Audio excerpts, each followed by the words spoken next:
안녕하세요. 저는 30대 후반의 여자입니다. 저는 평소에 욕심부리지 않고 착하게 살아야 한다고 생각하는 사람이에요.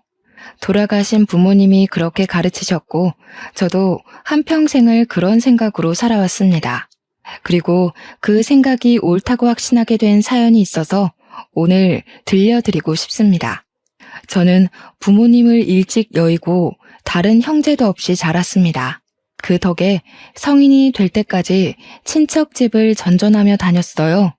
하지만 언제까지고 친척 어른들의 도움을 받을 수 없다고 생각했습니다.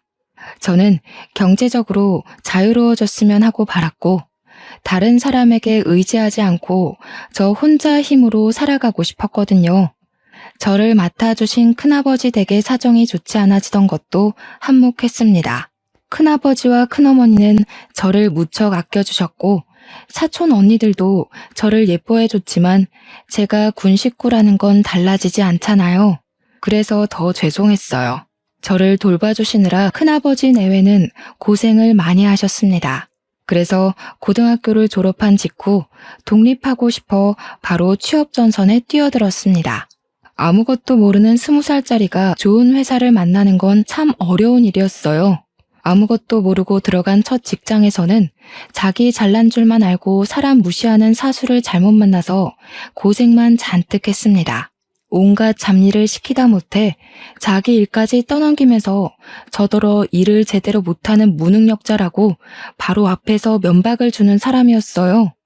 그 사람을 도저히 버티다 못해 그만둘 수밖에 없었습니다. 그 다음으로 들어간 두 번째 회사에서는 좋은 사수를 만났습니다. 제게도 잘해주고 일도 잘 가르쳐줬죠. 하지만 거기서도 문제는 있었습니다.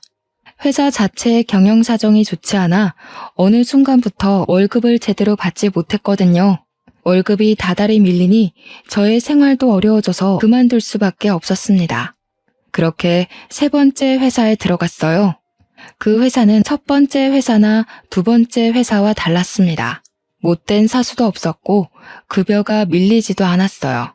다만 다른 사소한 문제점들이 있었고 또 완벽한 회사는 아니었지만 그래도 오래 다닐 수 있는 회사였습니다. 실제로 가장 최근까지도 다녔고요. 그리고 그 세 번째 회사에서 지금의 남편을 만났습니다. 당시에 그 사람은 같은 부서에 새로 들어온 신입사원이었습니다. 키가 말쑥하니 컸지만 덩치값 못하고 어리버리한 느낌이라 고생하겠네 정도가 그 사람에 대한 첫인상이었습니다. 새로 들어온 직원 이상도 이하도 아니었어요. 그리고 관심도 가지지 않았습니다. 회사 사람에게 연애 감정을 품을 일은 없다고 생각했고요. 평소 소개팅 같은 것도 꽤 나가봤지만 마음 맞는 사람을 찾지 못해 오히려 남자에 관한 관심도 뚝 끊긴 상태였습니다. 연애를 해보지 않은 건 아니었지만 결혼 생각이 드는 사람은 없었어요. 혼자 사는 게 외롭지 않았다면 거짓말이겠죠. 하지만 저는 그런 생활이 익숙했고 앞으로도 잘해 나갈 자신도 있었어요. 그래도 평생 혼자 살진 않겠지 같은 느슨한 생각을 하고 있었으니 특별히 급할 것도 없었습니다. 게다가 그 사람은 당시 저보다 몇 살이나 어린 신입사원이었으니 더욱 남자로 볼 생각도 못했습니다.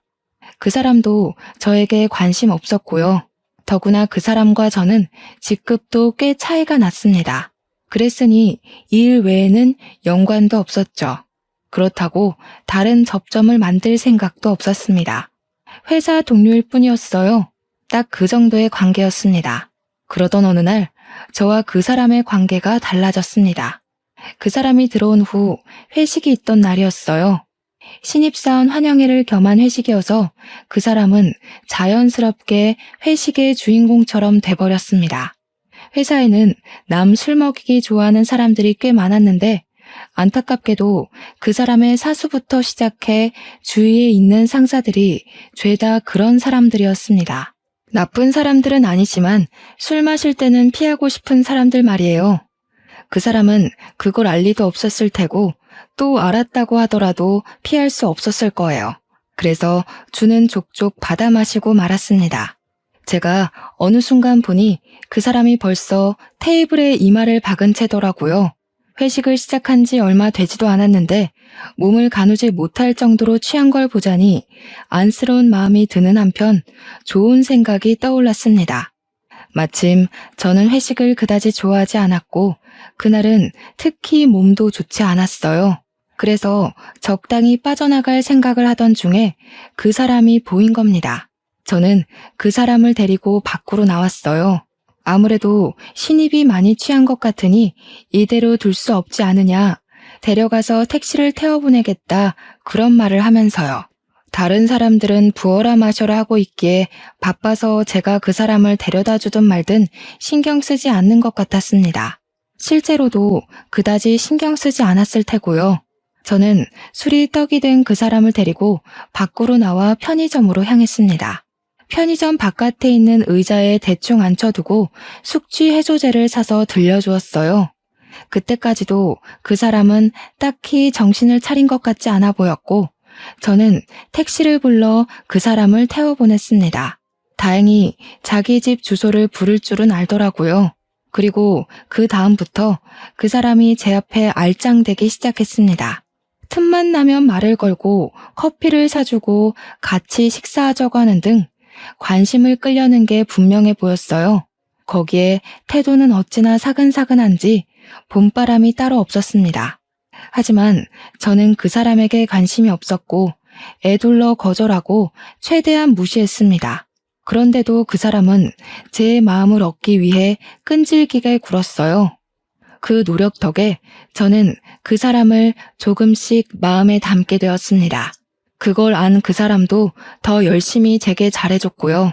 그러다 보니 어느 순간 정신을 차렸을 때는 그 사람과 단둘이 레스토랑에서 식사하며 고백받고 있었더군요. 그 사람은 끈질기고 또 다정한 사람이었습니다. 단순히 끈질기기만 했던 사람이었다면 끝까지 무시했을 텐데 다정하게까지 구니 속절없이 마음이 녹아버린 거예요. 게다가 저보다 몇 살은 연하라 의지가 되지도 않을 거로 생각했는데 알면 알수록 의지가 되는 사람이더군요. 저는 그렇게 그 사람과 연애를 하게 되었습니다. 저는 결국 이 사람이 아니면 안 되겠다는 생각이 들었고 마침내 결혼하게 되었습니다. 물론 결혼에 꼴이 나기까지 마냥 순탄하진 않았습니다. 처음 인사드리는 자리에서 시부모님이 저를 탐탁지 않게 여기는 걸 알았거든요. 시부모님은 저를 반대하셨습니다. 제가 그 사람보다 나이가 많고 부모님도 없는 데다가 학력도 그다지 좋지 않아서 마음에 들지 않는 것 같았어요. 저는 사실 저를 마음에 들어 하실 거라는 생각을 그다지 하지 않았습니다. 그래서 마음의 준비를 단단하게 하고 갔기 때문에 크게 상심하진 않았죠. 그래서였을까요? 저는 그때 시부모님이 저를 마음에 들어 하지 않으시는 것보다도 인사를 하러 간 자리에서 뵌 그 사람의 아버지가 제가 다니는 회사의 사장님이라는 사실에 더 놀랐습니다. 남자친구가 알고 보니 남편은 사장님의 아들로 장차 회사를 물려받을 생각으로 입사했다니 드라마에서나 나올 법한 사실에 놀라지 않을 수 없었어요. 누구에게도 알리지 않고 들어온 거라서 저 외에도 회사 사람 대부분이 그 사실을 알지 못했습니다. 평소 그 사람이 워낙 소탈하게 굴기도 했고요. 어쨌든 저를 마음에 들어하지 않는 시부모님을 설득한 건 남편의 꾸준한 설득과 저의 노력이었습니다. 남편은 저의 마음을 돌렸듯이 인내심 있는 사람이었고 저도 이 사람과 함께라면 평생을 함께하고 싶었기에 노력했죠. 그렇게 시부모님은 저희의 결혼을 허락해 주셨습니다. 사실 시어머니는 그때까지도 저를 못마땅해 하셨지만 시아버지는 저를 조금씩 마음에 들어하게 되셨어요. 저희는 시아버지의 허락의 아래 결혼할 수 있게 되었습니다. 결혼하고 얼마 되지 않아 저는 임신하게 되었습니다. 남편은 세상에서 가장 행복한 사람인 것처럼 기뻐했고 저도 무척 기뻐했어요. 아이를 가질 계획은 있었지만 이렇게 빨리 임신할 줄 몰라 당황하기도 했지만 이왕 가정을 가졌으니 어서 아이를 갖고 싶었기도 했으니까요. 오랫동안 혼자 살아온 제게 아이는 축복 같았습니다. 남편은 아이의 성별도 모르면서 벌써 아기 물건을 잔뜩 산다거나 하나부터 10까지 제 수발을 드는 등 기쁘다 못해 떨려 했습니다. 저도 그런 모습이 보기 좋았고요. 행복했습니다. 하지만 그런 행복도 그리 오래 가진 못했습니다. 제가 임신했다는 것을 안 뒤 저는 남편과 함께 시댁으로 가 저의 임신 사실을 알렸습니다. 시아버지는 당시에 자리를 비워 안 계셨고 시댁에는 시어머니뿐이었지만 저는 임신 소식을 들은 시어머니가 당연히 기뻐해 주실 거로 여겼어요. 그도 그럴 것이 첫 손주였고 시아버지는 은근히 얼른 손주를 보고 싶어 하셨거든요. 그런데 시어머니는 아니었습니다. 시어머니는 제게 고생했다는 말 대신 대뜸 물었습니다. 예, 그럼 너 이제 회사 그만둘 거니? 아니요, 회사는 계속 다닐 생각이에요. 아이를 낳은 후에는 육아휴직을 쓰려고요. 시어머니 얼굴이 뭔가 마음에 들지 않는 것 같았습니다. 예상했던 상황이 아니었어요. 시어머니는 못마땅한지 대놓고 얼굴을 찡그리고 있었죠. 분위기가 이상하게 돌아갔습니다. 저와 남편이 아무 말도 하지 못하고 긴장하고 있자 시어머니는 말했습니다. 예, 들어봐라. 네가 일을 그만두지 않으면 낳은 애는 결국 내가 보게 될 텐데 나는 애 봐주기 싫다.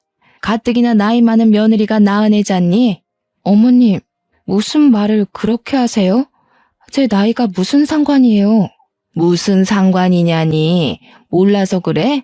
가뜩이나 나이 많은 며느리 노사 나면 어차피 애도 변변치 못할 게 분명한데 대체 내가 왜 골병 들어가며 애를 봐줘야 하니? 어차피 제대로 된 애도 아닐 텐데 굳이 낳을 필요 없다.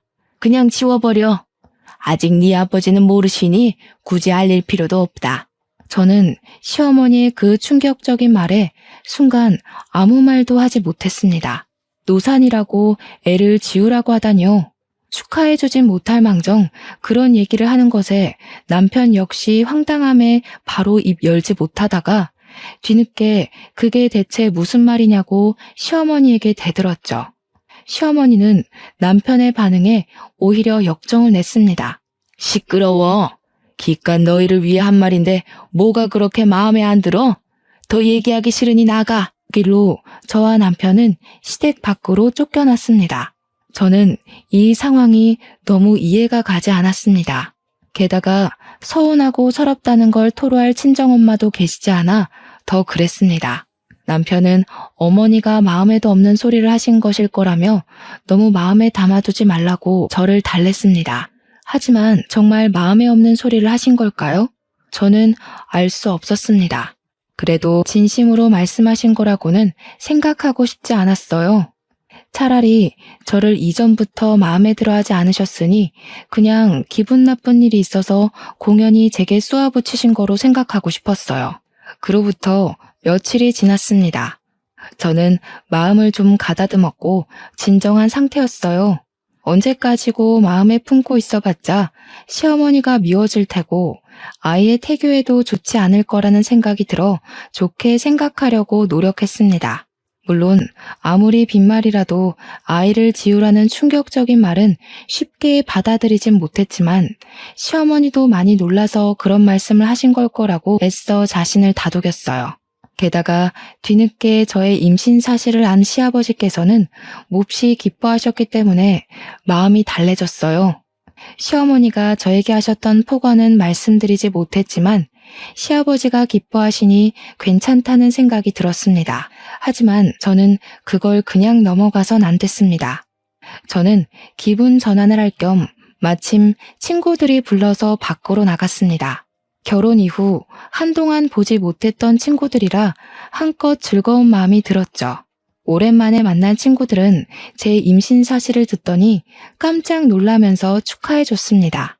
그에 내내 서운했던 제 마음이 조금 더 나아졌습니다. 저는 친구들과 그간 지낸 이야기들을 하며 한창 수다를 떨었습니다. 결혼한 이후로 거의 만나지 못한 친구들이라 정말 즐거운 시간이었어요. 저와 친구들은 어지간히 근황을 얘기한 후에는 밥을 먹기 위해 레스토랑으로 향했습니다. 분위기가 좋고 맛있는 음식을 하는 곳이었어요. 몇 번 와본 적도 있었고 결혼 전에 남편이 고백했던 장소이기도 했어요. 그때의 추억을 새록새록 떠올리며 친구들과 앉아 얘기하는데 친구 중 한 명이 뭔가를 발견했습니다. 혜선아, 저기 저 사람 어디서 많이 본 것 같은데 네 남편 아니야? 제 남편이란 말에 저는 몸을 돌려 친구가 가리킨 곳을 봤습니다. 조금 떨어진 자리였지만 그래도 얼굴을 알아보는 데는 어렵지 않은 거리였어요. 그곳엔 시어머니를 만나러 간다던 남편이 있었고 어떤 여자가 맞은편에 앉아 있었습니다. 업무상 미팅이라고 하기엔 장소가 이상했어요. 분위기가 좋은 레스토랑이긴 했지만 이곳은 데이트나 모임 같은 걸 하기에 좋은 곳이지 공적인 일을 하기엔 어울리지 않았거든요. 게다가 여자의 옷차림은 더 이상했습니다. 꼭 선을 보러 나온 사람 같이 한껏 꾸미고 있었거든요. 친구들은 뭔가 심상찮은 일이라는 걸 깨닫고 제 눈치를 보며 조용히 입을 다물었습니다. 저는 그 상황이 바로 파악이 되지 않았죠. 그리고 제가 어떤 반응을 보이기 전에 저편에서 보이는 남편이 벌떡 일어났습니다. 남편은 지금 이게 무슨 짓이냐고 불같이 화를 내면서 그대로 자리를 박차고 나갔습니다. 저는 친구들에게 양해를 구하고 바로 자리에서 일어나 그 길로 남편을 쫓아나갔습니다. 남편은 뒤따라 나온 저를 보더니 당황한 얼굴이었고 동시에 화가 난 표정이었습니다. 그렇지만 남편은 제게 화를 내지 않았어요. 제게 화가 난 게 아니었으니까요. 당신 오늘 친구들 만난다더니 여기서 만났어? 응, 여기서 만나기로 했었어. 여기 분위기도 좋고 괜찮잖아. 근데 당신이 보여서 따라 나온 거야. 조금 이따 들어가 봐야 해. 그런데 아까는 누구였어? 일 때문에 만난 사람이야? 남편은 잠시 아무 말이 없다가 곧 한숨을 푹 내쉬었습니다. 당신이 오해하지 말고 들었으면 좋겠어. 당신한테 말했다시피 난 어머니가 부르셔서 나왔어. 갑자기 소개해줄 사람이 있다길래 나왔는데 저 여자 혼자 있더라고. 나는 저 여자가 누군지도 몰랐어. 근데 얘기를 들어보니 어머니가 멋대로 내 선자리를 마련하셨대. 그렇지만 오해하지 마. 절대로 당신이 걱정할 상황 만들지 않을 테니까. 충격적이었습니다. 이미 결혼한 사람에게 선자리라뇨. 황당한 한편 화가 치밀었습니다. 제게 아이를 지으러 간 시어머니가 이번엔 남편에게 선자리를 마련해 준 겁니다. 도무지 이해도 안 가고 이해하고 싶지도 않았습니다. 시어머니의 이런 행동은 저를 존중하지 않는 거였고 저를 며느리라고 생각이나 하는지 의심스러웠습니다. 시어머니가 결혼 후에도 저를 탐탁지 않아 한다는 건 알고 있었어요. 하지만 고부 갈등은 흔한 거라고 들었습니다.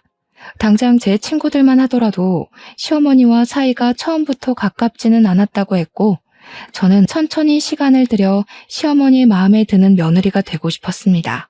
전혀 서로를 모르던 사람들이 친해지려면 시간이 걸리잖아요. 저는 그런 거라고 생각했어요. 하지만 시어머니는 그럴 생각이 없었던 모양입니다. 저는 기가 막혀서 그 길로 시어머니에게 따지러 갔습니다. 남편이 따라오려고 했지만 괜찮다고 만류하고 저 혼자 갔어요. 남편이 없는 자리에서 시어머니의 솔직한 얘기를 듣고 싶었거든요. 사실 오랜만에 만난 친구들과 조금 더 같이 있고 싶었지만 그보다도 이 상황을 해결해야 한다는 생각이 먼저 들었습니다. 친구들은 고맙게도 저를 걱정해주며 잘 해결하라고 응원해줬죠. 시어머니는 집에 계셨습니다. 막 외출을 하려던 참이었는지 한껏 꾸미고 나서는 얼굴이 좋아 보였어요. 그렇지만 저를 보는 순간 못 볼 걸 봤다는 것처럼 그 얼굴이 구겨지더군요. 저는 집에 들어가지 않고 시어머니와 함께 마당에 선 채로 말했습니다. 어머님, 그 일을 선자리를 내보내셨다고 들었어요. 왜 이런 말도 안 되는 짓을 하신 거예요? 말도 안 되는 짓? 말도 안 되는 짓이 어딨어? 네 남편이 그새 너한테 쪼르르 일러 바쳤니? 제가 우연히 본 거니까 오해하지 마세요. 대체 무슨 생각으로 아들을 선자리에 내보내신 거예요? 그 사람은 저와 결혼했고 엄연히 가정이 있는 사람이에요. 그게 뭐 어떻다고? 그 애는 너보다 어리고 학벌도 집안도 좋은 여자야. 너 같은 것보다 훨씬 낫지. 주제를 알고 이쯤에서 그만 애 지우고 네 행복 찾아 떠나렴. 어머님, 저는 이미 아이를 가졌고 지금 멀쩡하게 잘 살고 있어요. 어머님이 저를 마음에 들어 하지 않으시는 건 알고 있었어요. 그런데 지금 어머니가 하신 일은 그냥 행복한 가정을 파탄내려고 하시는 거잖아요. 이게 정상적인 상황이라고 생각하세요? 어머, 얘 말하는 것 좀 봐. 너 그간 내내 하면서 얌전히 굴었던 건 다 내숭이었나 보다? 어머니, 지금 그게 중요한 게 아니잖아요. 어머니가 이러시는 거 저와 남편에 대한 모욕이고 월권이세요. 예의가 아니라고요. 월권? 내 아들한테 참견하는 게 월권이니? 그러는 너야말로 이렇게 구는 게 예의 있는 행동이라고 생각하니? 시어머니는 뻔뻔했습니다. 대체 무슨 생각으로 이런 짓을 한 건지 이해가 가지 않았어요.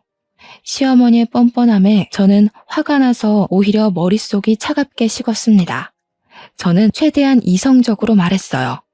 시어머니에게 달려들어 화를 내는 건 오히려 바보 같은 짓이고 책 잡힐 일이라는 걸 알았기 때문입니다. 아버님도 이 일을 알고 계세요? 왜? 모른다고 하면 넌 시아버지한테 고스란히 일러바칠 생각이니? 아버님도 이 사실을 알고 계셔야 한다고 생각하는데요. 어머님 말씀대로라면 아버님께서도 저희 일에 참견하는 게 맞다고 생각해요. 네 시아버지 안 그래도 혈압 있으신데 놀라서 쓰러지게 할 거야? 책 잡히지 않으려고 노력했지만 시어머니는 보통 사람의 반응이 아니었습니다. 그래도 이 사실이 시아버지가 놀랄 만한 사실이라는 것 정도는 아는 모양이었죠. 그런데도 뻔뻔하게 나오더군요. 그렇지만 저는 거기서 시아버지에게 말할 거라고 으름장을 놓지는 못했습니다. 시아버지는 최근에 혈압 때문에 병원을 자주 오가고 계셨고 조심해야 한다는 소견이 있었거든요. 시어머니의 이런 짓들을 알렸다가는 충격받으실 게 분명했어요. 건강에도 아무런 도움이 될 것 같지 않았죠. 그래서 저는 시어머니의 만행을 시아버지에게 알리고 싶은 생각이 굴뚝 같았지만 참을 수밖에 없었습니다. 하지만 이 일을 언제까지고 두고 봐야 한다고는 생각하지 않았습니다. 남편이나 아이를 위해서라도 해결해야 할 문제였어요. 다만 어떻게 하면 좋을지 바로 생각나지 않아서 고민해야 했습니다. 그리고 다음 날 더 기막힌 일이 있었습니다. 저는 어제 있었던 일이 얼마나 충격적이었건 간에 출근해야 했기 때문에 회사에 나갔습니다. 회사에는 새로 들어온 직원이 인사를 하고 있었어요. 한동안 비어있던 자리였고 저와 가까운 자리라 어떤 사람인지 보는데 저는 깜짝 놀라고 말았습니다. 어제 레스토랑에서 제 남편과 맞선을 보겠다고 나온 그 여자였습니다. 저는 그 여자가 감히 여기까지 쫓아온 건가 싶으면서도 지나친 우연일지도 모른다는 생각을 했습니다. 설마 하니 남편과 제가 다니는 회사를 일부러 알고 들어왔을 리가 없다고 여겼어요. 그런데 인사를 한 그 여자와 눈이 마주치니 여자는 꼭 저를 알아본 것처럼 웃었습니다. 그 웃음이 무척 기분 나빴어요. 꼭 깔보는 것 같은 표정이었거든요. 저는 그 여자를 따로 불러냈습니다. 여자는 제가 불러낼 줄 알았다는 것처럼 순순히 따라왔어요. 저는 최악의 가정은 하지 않으려고 노력했습니다. 혹시 이 여자도 제 시어머니에게 속아 선자리에 나오게 된 걸지도 몰랐으니까요. 하지만 그 깔보는 것 같은 표정이 너무 선명해서 저는 울컥 화가 났습니다. 그 감정을 애써 다스리며 말했어요. 민지 씨, 어제 선보러 나갔죠? 그 선본 남자가 유부남인 거 알고 나갔어요? 네, 알아요. 혜선 씨가 그 사람 부인이죠? 그것도 알아요. 그래서 뭐요? 문제 있어요? 여자는 대체 뭐가 문제냐는 듯한 얼굴이었습니다. 뻔뻔하기까지 한 말투였죠. 여자의 태도에 저는 화가 났지만 그 여자는 더 기막힌 말을 했습니다. 어차피 혜선 씨는 그 사람과 이혼하게 되어 있고 그 사람은 저랑 결혼할 거예요. 가진 거 쥐뿔없고 나이만 많은 혜선 씨 같은 여자보다는 저처럼 어리고 예쁘고 학력까지 괜찮은 여자가 더 어울리지 않겠어요? 그러니까 괜히 힘 빼지 말고 알아서 정리해요. 여자는 정리하라고 말했지만 그 말투는 흡사 저더러 꺼지라는 말투였습니다. 그러면서 또 깔보는 눈을 하고 저를 보고 있었죠. 게다가 어차피 이혼할 거라니요. 말도 안 되는 소리였습니다. 그 사람은 제 말이라면 껌뻑 죽었고 저를 정말 사랑해주는 사람이었어요. 그런 사람과 이혼이라니. 그럴 일은 없었습니다. 하지만 그럴 일이 없었다고 하더라도 화가 나는 건 어쩔 수 없었습니다. 저는 최대한의 인내심을 발휘하며 그 여자의 모욕적인 말을 참았습니다. 머리채를 쥐어뜯어주고 싶었지만 여기는 회사였고 저는 아이를 가진 사람이라 몸을 조심해야 했으니까요. 민지 씨, 뭐 때문에 이러는지 모르겠는데 충고 하나 할게요. 이런 식으로 남의 남편을 빼앗아서 행복할 수 없을 거예요. 제 남편도 민지 씨 마음대로 되지 않을 거고요. 민지 씨야말로 잘 생각해 보세요. 제 말에 그 여자는 코웃음 치면서 그 자리에서 떠났습니다. 오히려 별꼴이라며 저를 위아래로 훑어보고 지나가는 게 저 같은 건 자기 상대가 되지 않는다고 말하는 것 같았습니다. 저는 아무렇지 않은 척 그 여자에게 충고했지만 화를 삭히느라 애써야 했어요. 한참이나 그 자리에 서서 마음을 가다듬었습니다. 그리고 사무실에 돌아갔을 때 그 여자가 제 남편에게 치근덕대는 걸 봤습니다. 남편은 당연히 여자를 알아봤지만 처음 보는 사람인 양 굴었어요. 오히려 냉랭하게 대하면서 그 여자를 상대해주지도 않았습니다. 그런데도 그 여자는 자꾸만 남편에게 치근덕댔어요. 한 번은 이런 적이 있었습니다. 회사 사무실은 그리 작진 않았지만 아주 크지도 않아서 남편과 제 자리는 조금 떨어져 있어도 무슨 얘기를 하는지 잘 들리는 거리였습니다. 그래서 이따금 업무를 도와주거나 도움받거나 하는 일도 많았고요. 그게 아니더라도 짧게 대화하기에 나쁘지 않은 정도였습니다. 그리고 그 여자, 맞선 여는 저와 가까운 자리였습니다. 남편과는 꽤 먼 자리라 그 여자는 처음 자리를 배정받았을 때 혼잣말로 불평하는 걸 들은 적 있어요. 저는 그게 꽤 마음에 들었습니다. 맞선여가 조금이라도 남편과 멀어지길 바라기도 했고요. 그러던 중 그 여자의 사수가 잠시 출장으로 자리를 비웠을 때였습니다. 그 여자는 업무에 대해 잘 모르는 게 있었는지 아니면 일부러 핑계거리를 만든 건지 모르겠지만 자리에서 일어나 남편에게로 가서 업무에 관해 묻는 게 아니겠어요? 저는 기가 막혔죠. 그 여자와 남편의 자리 간격은 꽤 멀었는데도 일부러 남편에게 간 건 사실 치근덕거리기 위한 핑계라는 생각이 들었습니다. 게다가 묻는 업무 내용은 저나 근처에 있는 다른 직원에게 물으면 더 쉽게 해결할 수 있는 내용이었어요. 그런데도 남편에게 묻다니 그간 그 여자의 태도는 노골적이었습니다. 사무실 사람들도 그 여자가 남편에게 치근덕댄다는 걸 알 정도로요. 이번에도 마찬가지였고 이런 적이 몇 번이나 있었어요. 사무실 직원들은 저와 남편이 부부 사이라는 걸 잘 알고 있었기 때문에 맞선여가 남편에게 치근덕거릴 때마다 저와 남편의 눈치를 보곤 했습니다. 제가 있는데도 그런 태도를 보이는 여자를 보며 제가 다 부끄러웠습니다. 다른 직원들도 저희의 눈치를 보고 있는 게 훤하게 느껴졌어요. 하지만 그 뻔뻔한 여자는 애교 섞인 목소리로 코맹맹이 소리까지 내며 가르쳐달라고 거의 매달리고 있었습니다. 남편의 표정은 정말 질린 얼굴이었어요. 남편은 그 여자가 물어보는 걸 알면서도 모른다고 딱 잡아떼면서 아주 차갑게 대했지만 저는 그걸 가만히 두고만 볼 수 없었습니다. 저는 곧장 자리에서 일어나 그 여자와 남편에게 가까이 다가갔습니다. 그 여자는 제가 다가가는 인기척을 느끼고 돌아봤고 다가온 사람이 저인 걸 확인하자마자 얼굴을 구겼죠. 물론 제가 알 바는 아니었습니다. 오히려 그런 표정을 하는 걸 보며 조금 통쾌하기도 했어요. 민지 씨, 그 업무는 윤석 씨 말고 저나 은희 씨한테 물어보는 게 더 나아요. 이리 줘봐요. 이건 그렇게 하는 게 아니에요. 여기 이 표 보이죠?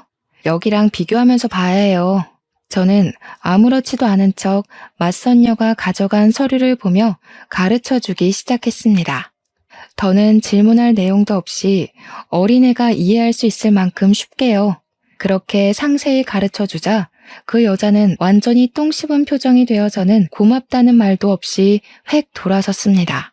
잔뜩 불만스러운 태도로 자리로 돌아가는 꼴이 보기 좋았어요. 하지만 항상 이렇게 제가 이기는 날만 있는 건 아니었습니다. 그 여자는 제가 나설 틈도 없이 남편에게 들러붙어 있는 게 대부분이었거든요. 남편이 싫은 내색을 보이고 다른 직원들이 눈치 주는데도 모르는 척 아랑곳하지 않는 뻔뻔한 여자였습니다. 신경이 예민해질 대로 예민해진 저는 남편과 그 여자가 둘만 남는 상황이 없도록 최대한 사무실에 붙어 있었습니다. 남편을 못 믿는 건 아니었어요. 남편은 가정에 충실한 사람이었고 제 믿음을 저버리는 사람이 아니었으니까요. 다만 그 여자가 문제였습니다.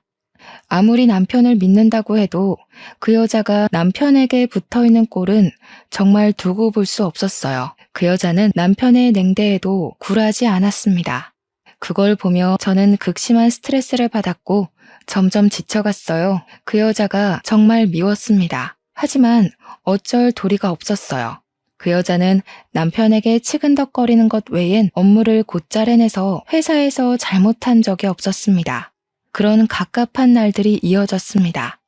그리고 어느 날 퇴근하는 길이었습니다. 평소라면 남편과 같이 퇴근하지만 그날은 남편이 야근해서 저 먼저 퇴근했어요. 다른 때 같았으면 야근하는 남편에게 착 붙어서 야근을 자처했을 맞선녀도 그날은 무슨 바람이 불었는지 일찍 퇴근했습니다. 하지만 저는 곧장 집으로 가지는 않았습니다. 시아버지가 시댁에 잠시 들르라고 하셨거든요. 사실 시어머니와 마주치고 싶지 않아 가고 싶지 않았지만 시아버지의 말씀이시니 가기 싫어도 갔습니다. 시어머니와 마주치면 또 무슨 소리를 하실지 두렵기도 했지만 제가 겁먹을 필요도 없다는 생각으로 마음을 단단히 먹었어요. 이렇게 된 이상 차라리 마주치길 바랐습니다. 시어머니가 맞선으로 밀어넣은 그 여자가 회사에 들어왔는데 그건 알고 계시는지도 따져 물을 생각이었거든요. 그렇게 마음을 다잡은 채로 시댁에 도착했습니다. 가까이 가보니 대문이 열려 있었어요. 저 온다고 시아버지께서 미리 열어두셨나 하며 대문 가까이 다가가는데 안쪽에서 소리가 들렸습니다. 시어머니였어요.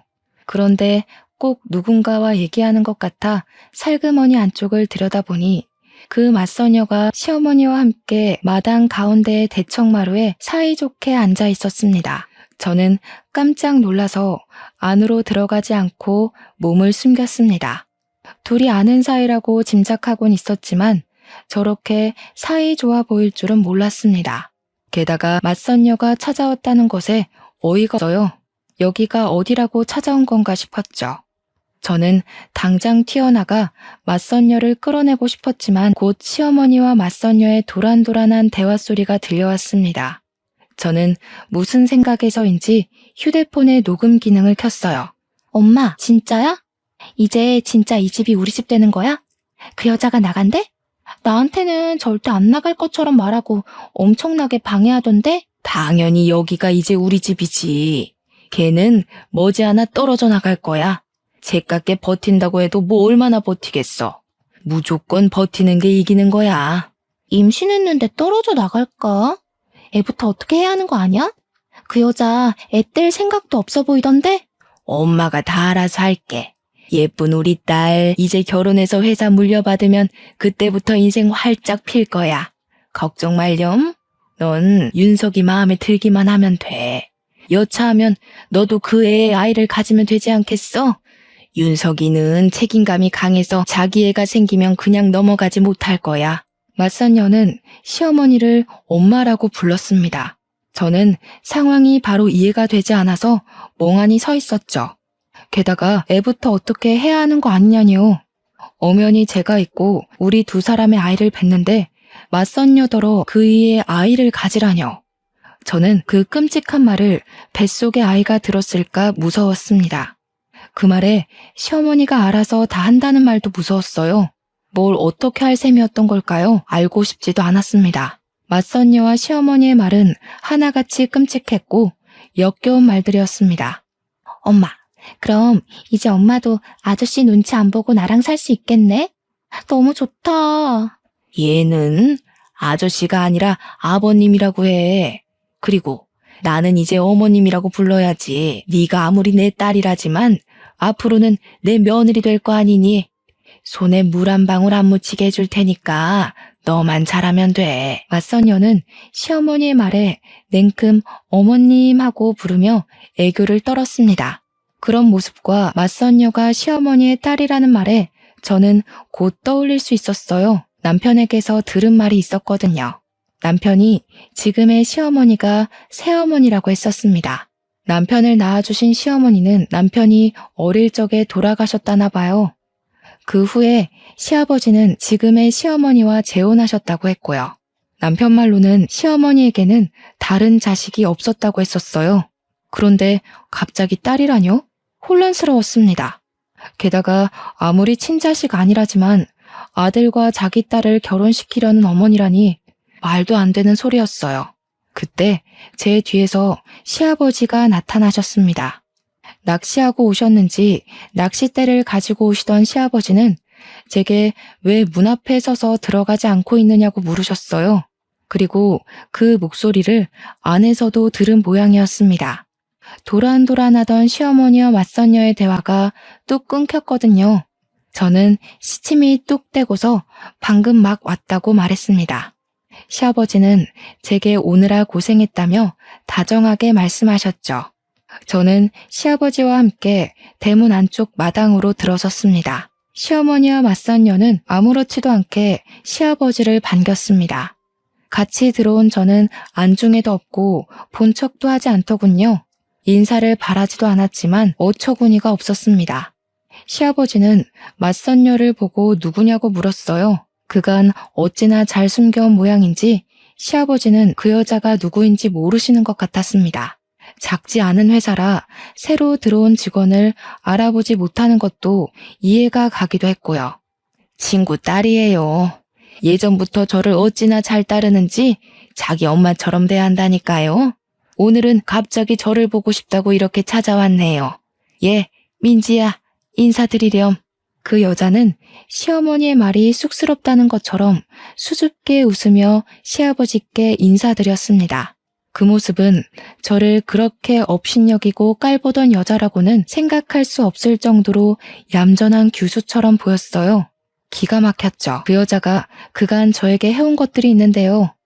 저는 더는 참아줄 생각이 들지 않았습니다. 그래서 시아버지께 말해버렸죠. 어머님, 그게 무슨 소리세요?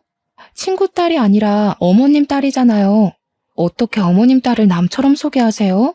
민지 씨 서운하게. 제 말에 시어머니와 맞선녀의 표정이 구겨졌습니다. 시아버지는 제 말을 듣고서는 이게 다 무슨 소리냐고 물으셨죠. 시어머니와 여자도 무슨 헛소리냐고 했지만 저는 조용히 방금 녹음한 파일을 켰습니다. 소리가 흘러나오자 잠시 침묵이 감돌았지만 시어머니는 자신의 목소리가 나오는 순간 그게 뭔지 벼락처럼 깨닫고는 제게 달려들어 휴대폰을 빼앗으려 들었습니다. 저는 악귀처럼 달려드는 시어머니를 피해 시아버지 뒤로 숨었고 시아버지는 시어머니에게 가만히 있으라며 호통쳤습니다. 시어머니 창백하게 질린 채 몸을 움직이지 못하고 저를 노려보고 있었죠. 맞선녀 역시 마찬가지로 딱딱하게 굳은 채였습니다. 휴대폰에서는 계속해서 두 사람의 목소리가 흘러나왔습니다. 맞선녀가 시어머니에게 엄마라고 부르는 것부터 시작해서 애부터 어떻게 해야 하는 거 아니냐는 말, 이 집이 우리 집이 될 거라는 말, 너는 앞으로 내 며느리가 될 거라는 말까지 전부 다요. 녹음을 들은 시아버지는 잠시 아무 말도 없으셨습니다. 너무 기가 막혀서 말문이 막히신 것 같기도 했고 이게 무슨 상황인지 바로 이해가 되지 않으시는 것 같기도 했어요. 그래서 제가 설명했습니다. 그간 아버님께서 놀라실까봐 말씀드리지 못했는데 이렇게 된 이상 이제는 아버님도 아셔야 할 것 같아서 말씀드려요. 어머님께서 제가 마음에 안 드셨나 봐요. 저더러 아이를 지우라고 하시기도 하시고 그이와 저 여자분을 맞선도 보게 하셨거든요. 아마도 어머님께서는 저 말고 어머님 따님분을 며느리로 앉히고 싶으신 것 같아요. 제 말을 들은 시아버지의 낯빛이 바뀌자 시어머니는 시아버지 앞에서 무릎을 꿇고 싹싹 빌기 시작했습니다. 자기가 어떻게 된 모양이라고 잘못했다고요. 용서해달라고 하며 맞선녀에게 얼른 빌라고 외쳤습니다. 맞선녀도 덩달아 그 앞에 무릎 꿇고 빌었습니다. 하지만 시아버지는 불같이 화를 내셨죠. 평소 온화한 성품이신 시아버지는 한번 화가 나면 아주 무서운 분이십니다. 시어머니와 맞선녀는 시아버지의 역정을 고스란히 받아내야 했고 시어머니는 결국 시댁에서 맨몸으로 쫓겨났습니다. 이후 시부모님은 이혼 소송에 들어가게 됐습니다. 시어머니는 발악하며 시아버지께 용서를 구했지만 소용없었어요. 시아버지는 단호하셨습니다. 뻔뻔한 맞선녀는 회사에서 잘렸고요. 뒤늦게 모든 사실을 안 남편도 미처 자기가 몰랐던 시어머니와 맞선녀의 끔찍한 짓들에 크게 화를 냈죠. 저더러 어떻게 그간 참았느냐고 염려하기도 했습니다. 그렇지만 저는 괜찮았습니다. 맞선녀는 치워졌고 더는 시어머니가 나설 자리는 없었거든요. 시아버지는 제게 참 고생이 많았다며 위로해 주셨고요. 마음 고생할 게 없어진 저는 그 후로 무사히 순산한 뒤 남편과 아들과 함께 잘 살고 있습니다. 예로부터 송충이는 솔잎을 먹고 살아야지 갈잎을 먹으면 안 된다고들 합니다. 꿈을 꾸는 건 좋지만 시어머니와 맞선녀의 행동은 도가 지나쳤고 남의 행복을 짓밟으며 빼앗으려 했습니다. 그건 정말 잘못된 행동이었어요. 그래서 시어머니와 맞선녀는 벌을 받게 된 거죠. 욕심내지 않고 착하게 살았다면 아무 일도 없었을 텐데요. 앞으로도 저는 욕심내지 않고 착하게 살아야겠다 마음먹게 된 교훈을 얻었네요. 아무튼 저의 긴 사연 들어주신 여러분 정말로 감사드립니다.